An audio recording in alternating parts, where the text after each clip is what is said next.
وسهلا. أنت مين؟ أنا مروان، زميل نورة في المدرسة، وكنت بساعدها في تحضيرات الأوبن داي، ومعلش يعني محتاجة أقابلها. تمام، اتفضل يا حبيبي.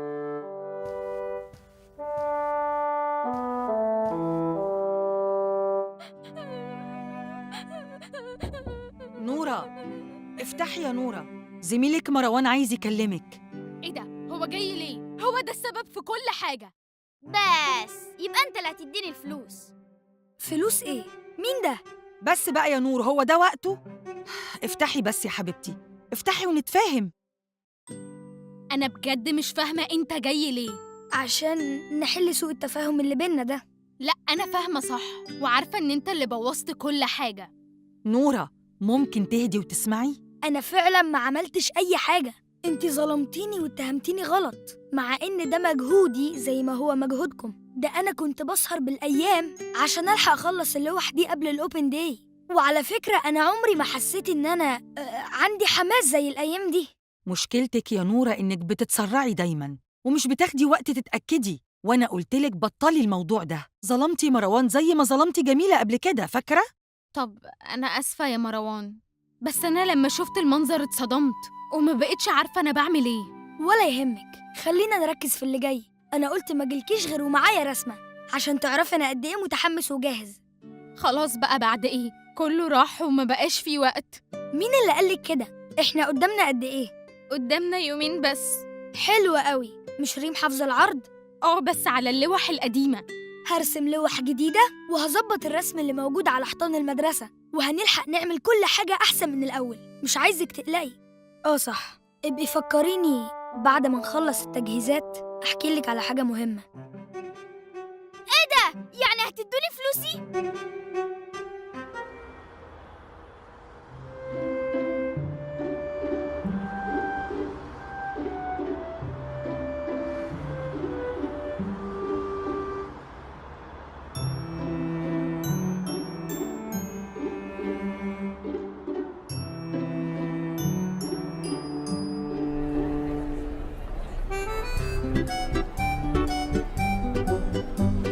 بصي، هنحط اللون ده بعدين اللون ده على طول. ايوه بالظبط كده، شكلها حلوة قوي.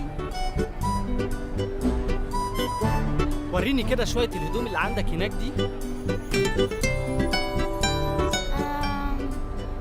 هو ما ينفعش كل الناس دي تيجي يمين شوية؟ ايه ده؟ ماشي.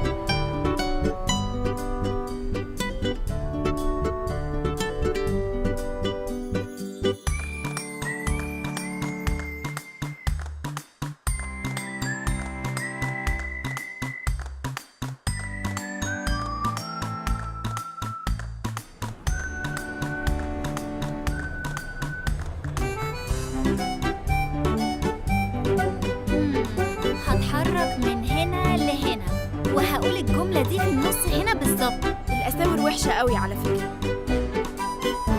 أيوة يا ولاد، برافو عليكم. أيوة صح كده، برافو.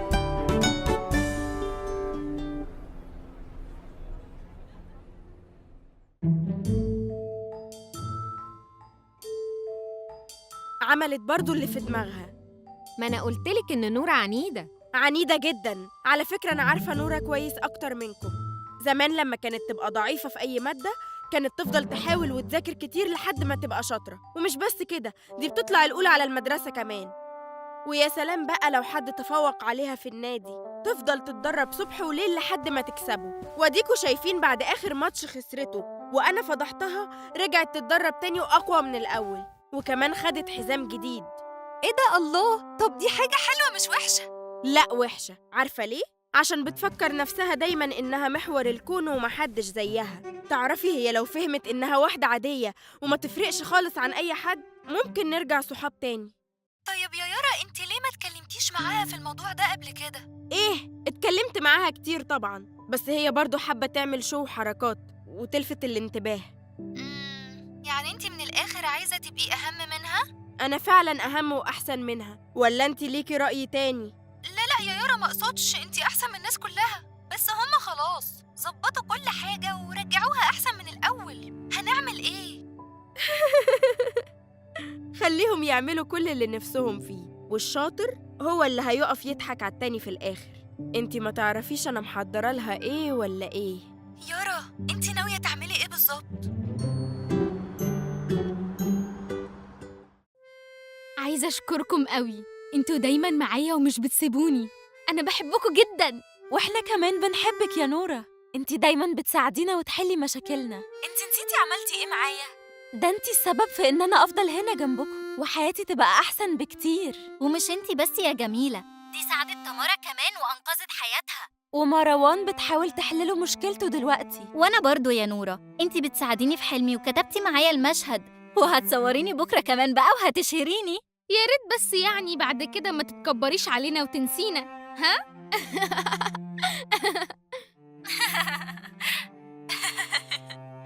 عايزين بكرة نكسر الدنيا كلنا. أسيبكوا بقى عشان تلحقوا تناموا، وأنا هعمل لايف وأنام بعدها على طول، أو ممكن يعني تتفرجوا على اللايف بتاعي وبعد كده تناموا. نورة، هو انت هتحكي ايه النهاردة؟ ميعاد أول دفعة من الفلوس قرب يا عم البلوجر، ما تنساش. علي، أنا مش فايقلك دلوقتي. براحتك. عموما الراجل كلمني النهاردة وقال لي فكر صاحبك بالفلوس والفيديو. سيبني دلوقتي يا علي عشان المخرج نور عنده يوم مهم بكرة. وما تقلقش يا سيدي، بعد الحفلة هتكون الفلوس مع الراجل بتاعك ده. وعايزة أقولك إن الراجل ده هيخش التاريخ من أوسع أبوابه. عارف ليه يا علي؟ ها؟ ليه يا عم الناصح؟ عشان سلف نور خالد فلوس. وانت كمان على فكرة حياتك هتتغير. حياتي أنا هتتغير؟ إزاي بقى؟ بكرة هعزمك على أي حاجة تطلبها من الكانتين. ومش بس كده، ده أنا هخليك مدير أعمالي. النهاردة هحكي لكم حكاية حلوة قوي جاتلي على هاشتاج دوي يا نورة. حكاية بنوتة اسمها مي من مدينة المنصورة. في يوم من الأيام مي كانت واقفة على بوابة محطة القطر، لمحت جنبها كتاب ملون مرمي على الأرض. فجأة صفارة القطر ضربت، فأخدت الكتاب وجريت مع أهلها عشان يلحقوا القطر. وأول ما فتحت الكتاب لقيته مليان حكايات أطفال. عجبتها قوي الرسومات، بس ما عرفتش تفهم الحكايات اللي في الكتاب عشان ما كانتش لسه بتعرف تقرأ. خدت قرار يومها إنها مع نهاية السنة دي هتكون بتقرأ الحكايات وتفهمها. بس أول ما بدأت تتعلم ما كانتش بتحب حرف السين عشان كان عندها سنة مكسورة خلتها لدغة في الحرف ده، فكانت بتعاني جداً عشان تقول كلمة زي سمكة أو سفينة. لكن مي كانت بنت شجاعة وقوية، قعدت سنة كاملة تتدرب عشان تقدر تنطق حرف السين صح، وفعلاً قدرت وعرفت تقرأ الكتاب الملون كله. ومن بنت عندها صعوبة في القراية والكتابة لبنت فازت بالمركز الأول في الشعر، وده على مستوى مدارس مدينة المنصورة. جميل قوي إن إحنا يكون عندنا حلم ونفضل وراه لحد ما نحققه، والأهم إننا ما نتعبش من المحاولات بتاعتنا. أشوفكم في حكاية جديدة من هاشتاج دوي يا نورة. مع السلامة.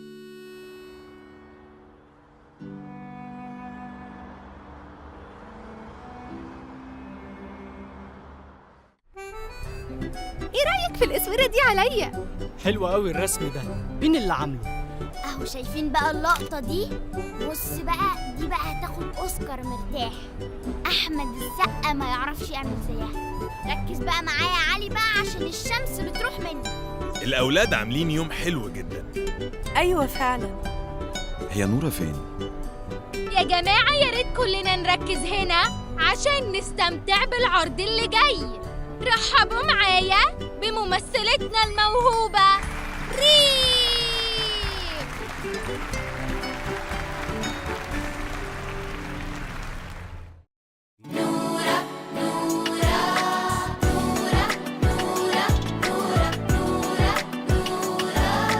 بنت من البنات، مصرية واسم مصر، وسام على صدرها، لسه للدنيا طالعة ومعاها الصبح طالع، ونداها على شعرها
فيها منا بنت من البنات، مصرية واسم مصر وسام على صدرها